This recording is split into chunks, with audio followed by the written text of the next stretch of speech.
দীর্ঘ টানাপোড়েনের পর অবশেষে অবস্থান বদল করল বাংলাদেশ।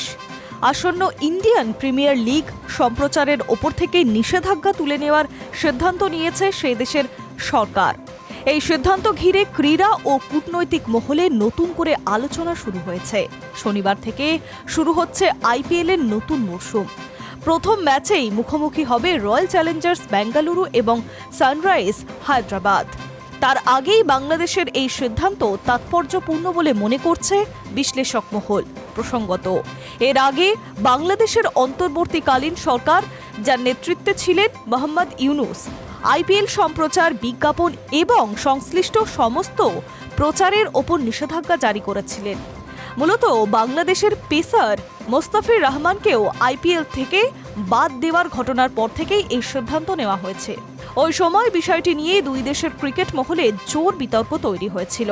তবে রাজনৈতিক পালা বদলের পর পরিস্থিতি বদলাতে শুরু করে।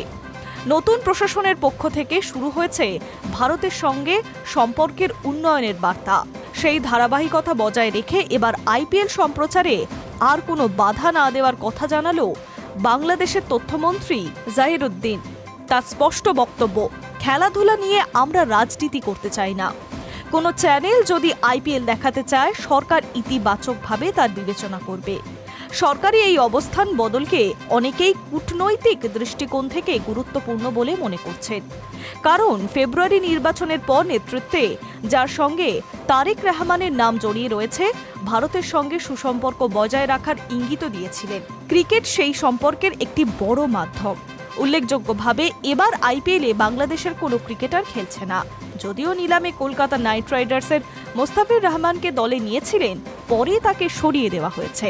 এই ঘটনায় দুই দেশের ক্রীড়া রাজনীতির সম্পর্ককে সাময়িকভাবে উত্তপ্ত করেছিল। বাংলাদেশের ক্রীড়ামন্ত্রী আগেই জানিয়েছিলেন, ভারতের সঙ্গে বন্ধুত্বপূর্ণ সম্পর্ক গড়ে তুলতে তারা আগ্রহী।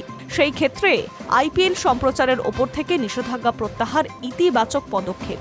সব মিলিয়ে ক্রিকেটকে কেন্দ্র করে তৈরি হওয়া কূটনৈতিক টানাপোড়েনের কিছুটা হলেও কমলো বলে মনে করছে।